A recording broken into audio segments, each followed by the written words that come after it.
m'appelle Benjamin Tinch, je fais partie d'un projet qui s'appelle WeShare, que certains d'entre vous doivent connaître, qui est une communauté, un think tank, une association qui s'intéresse à l'économie collaborative, à l'open source, à tous les modèles distribués, que ce soit dans le champ de la consommation, de la production, du financement, etc. Je suis ici avec Léo qui va se présenter. Moi, je suis Léo Bénichou, je suis un satellite de WeShare. Je m'intéresse beaucoup à tout ce qui touche à la matière et à l'énergie, parce que je suis physicien. Voilà.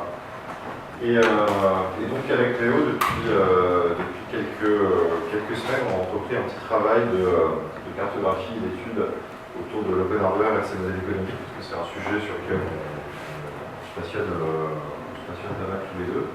Et du coup, on s'est dit que c'était l'occasion, pour cette open expérience manufacturing, de faire une petite restitution en version bêta, mi-parcours, de première réflexion sur ces thématiques. Et on est très curieux d'avoir vos retours et vos impressions pour pouvoir enrichir ce travail. Et dans l'optique également de restitution open hardware solutions en septembre. Alors, peut-être quelques petits éléments sémantiques préalables. Le titre de l'événement, c'est Open Manufacturing. Là, on va parler peut-être plus spécialement d'open hardware, on va parler aussi d'open design, d'open source, etc. Parfois, une confusion sur les différents termes, les définitions ne sont pas forcément très claires les unes par rapport aux autres.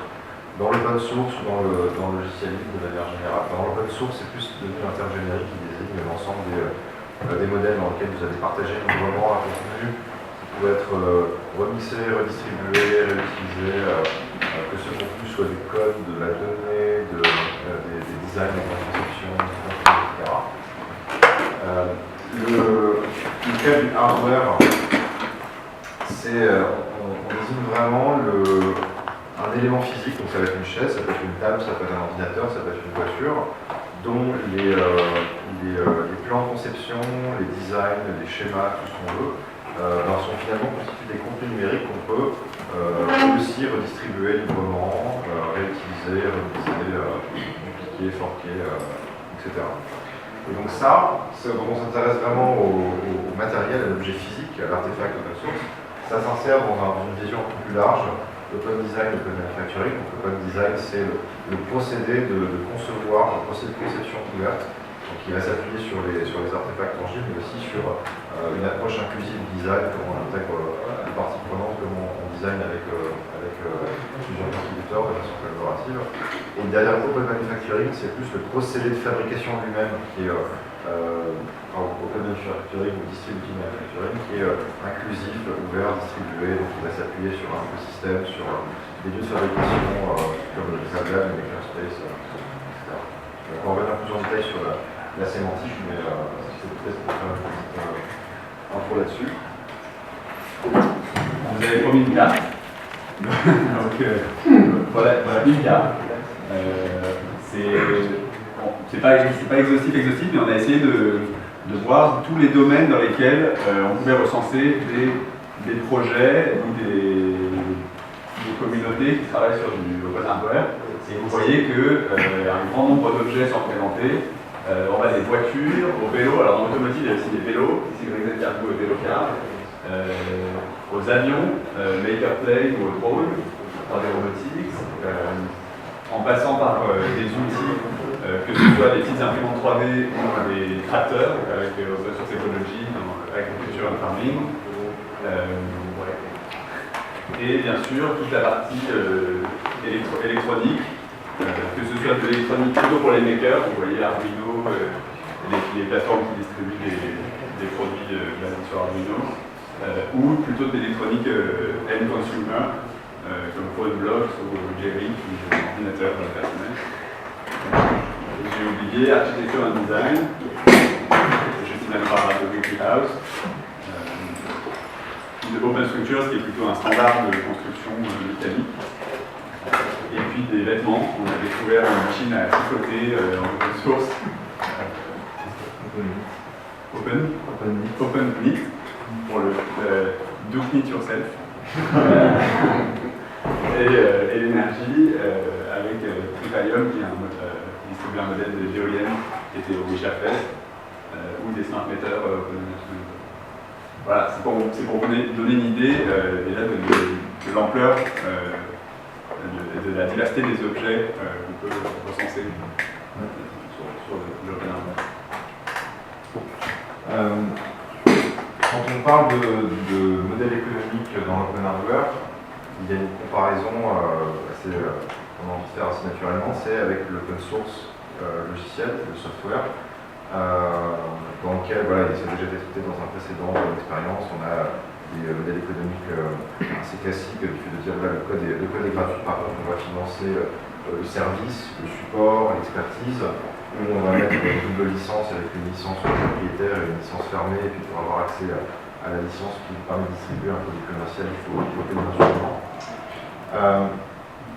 Il y a beaucoup de choses qui ne se transposent pas très facilement pour une raison très simple, c'est qu'on est dans le milieu des objets physiques, et donc pouvoir copier facilement du code et en interpréter la fonctionnalité, c'est assez facile et c'est relativement gratuit, le coût marginal est pratiquement nul.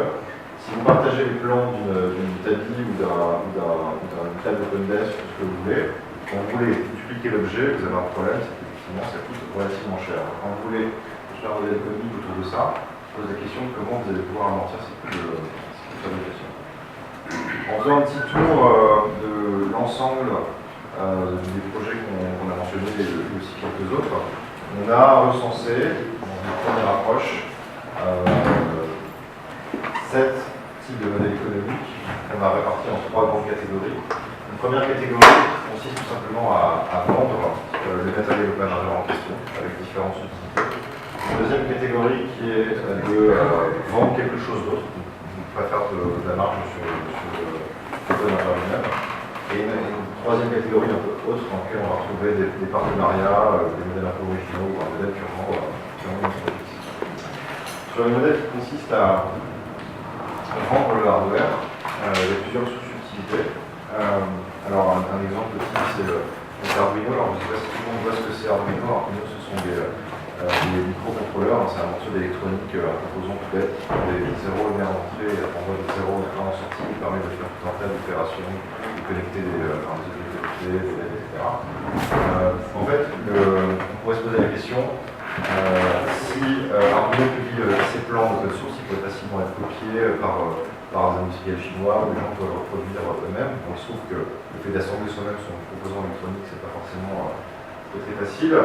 Et par rapport à la copie, en fait, il se trouve que les copies d'Arduino sont finalement plus un argument de vente qu'autre chose. C'est-à-dire qu'il y a un marché pour ces copies, mais les copies étant de moins bonne qualité, et comme l'expertise derrière et la communauté derrière qui permet de soutenir les copies les plus faibles, ben finalement beaucoup de gens se tournent quand même vers Arduino parce qu'ils vont trouver une expertise, ils vont trouver un support, ils vont trouver une marque pour laquelle ils font confiance, etc. Donc en fait, le fait de développer une marque forte, une vraie communauté d'experts, de développeurs, de hackers, de gens qui vont fabriquer des produits sur votre produit, c'est un argument qui fait que finalement tout le monde revient un petit peu vers votre produit qui est devenu un petit peu standard.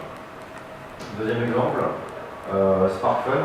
Donc SparkFun, c'est une boîte électronique qui fait différents composants électroniques, y compris ce qu'on appelle les chips d'Arduino, c'est des plugins qu'on rajoute sur une carte Arduino pour augmenter leur fonctionnalité, les connecter à Internet, ajouter une carte SIM, etc. Et là, en fait, l'argument de SparkFun, c'est de dire, finalement, nous, le fait d'être open source, ça nous permet d'innover plus vite, on ne se préoccupe pas de la propriété intellectuelle, on sait qu'on a en moyenne 6 semaines avant d'être copié par un concurrent chinois. Au final, on va échanger avec ces gens-là parce qu'on aura des choses à apprendre d'eux. Et du coup, on est toujours focalisé sur le produit d'après, sur notre prochaine étape. Et aujourd'hui, c'est une boîte qui est extrêmement rentable, qui fait un peu plus de 150 millions de chiffre d'affaires, qui a 130 employés et qui marche très bien. Il y a une très bonne tête talk de son fondateur, Nathan Seidel, que je vous invite à regarder pour en savoir un petit peu plus sur un modèle. Il y a un troisième asset, un troisième levier pour arriver à rentabiliser le fait d'être open source, de vendre directement du produit open source hardware, c'est de développer des processus industriels qui sont plus efficaces que les standards. Et il y a deux exemples célèbres, il y a Wikispeed et Open Source Ecology. Alors pour information, Open Source Ecology a été formé aux méthodes agiles et au processus industriel par Wikispeed. En fait, si on compare le coût de production de leur tracteur, de la X-Track, c'est environ 9 000 € pour prendre les matériaux, les coûts de production, les vins, etc. Et un standard équivalent dans l'industrie, j'allais dire, c'est 44 000. Vous avez 35 000 de différence entre les prix des deux. Et aujourd'hui, ils arrivent à développer une partie de leur machine en une seule journée, avec une équipe de quelques personnes, pas encore avec le tracteur à ma connaissance, mais avec les presses à briques. Et l'idée, c'est d'arriver à avoir des cycles de production d'une journée pour l'ensemble de leur machine. Donc si vous arrivez à amener, avoir une telle différence de coût de production avec une journée, vous êtes capable de vendre à un quart du prix du marché avec une rentabilité horaire 10 fois supérieure à celle du marché. Donc ça, c'est le modèle que développe une source écologique. On a une dernière catégorie qui consiste à vendre ce qu'on a appelé semi-open hardware, à savoir que tout le hardware qui est vendu n'est pas forcément ouvert. C'est l'exemple de 3D Robotics qui vend des kits pour fabriquer des drones civils, où une partie du matériel n'est pas ouvert. Et c'est aussi ce qu'on a trouvé dans la licence Creative Commons CC-NC-SA, c'est-à-dire non commercial.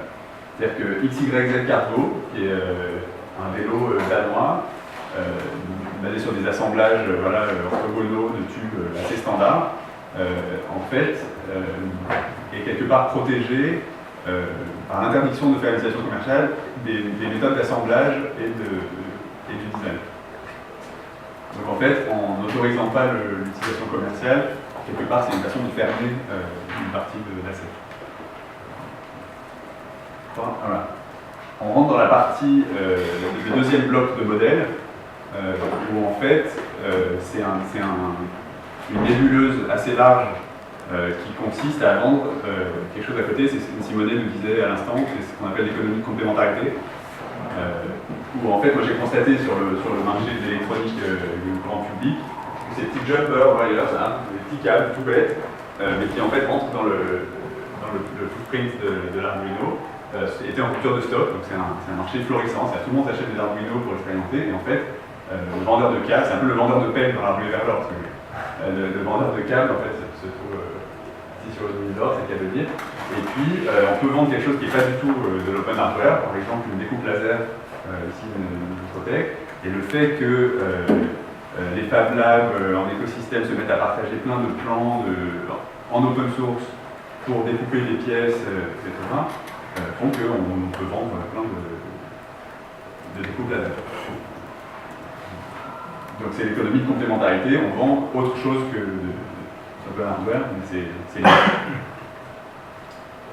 Alors Karim parlait de Tesla tout à l'heure, c'est intéressant. Je ne sais pas si tout le monde avait suivi l'actualité. Il y a quelques semaines, quelques jours, Elon Musk a annoncé que voilà, il ouvrait tous les brevets de la voiture électrique Tesla et que tout le monde allait pouvoir bénéficier de la propriété intellectuelle pour construire de meilleures voitures électriques, pour que tout le monde puisse en bénéficier et pour pouvoir vaincre les voitures traditionnelles à essence tous ensemble.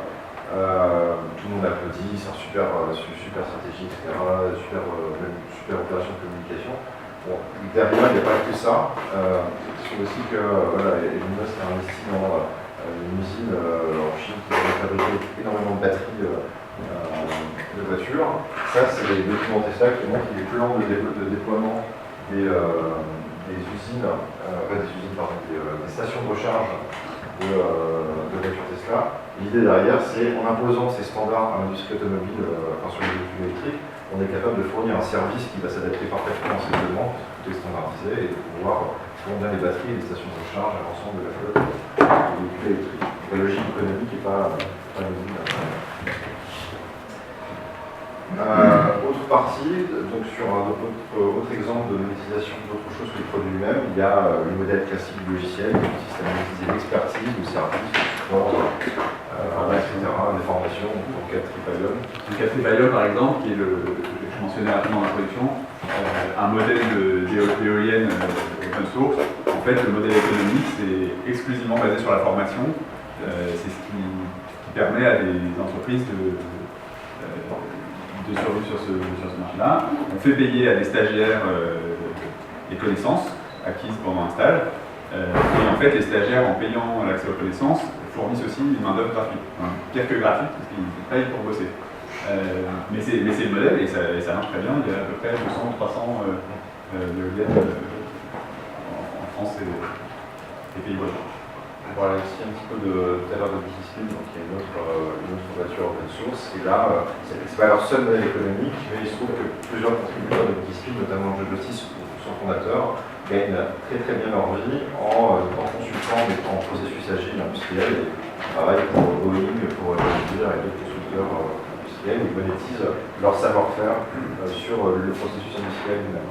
Peut-être un dernier exemple pour mettre un peu à cheval entre monétisation d'expertise ou partenariat, parce que la relation est partie très précise.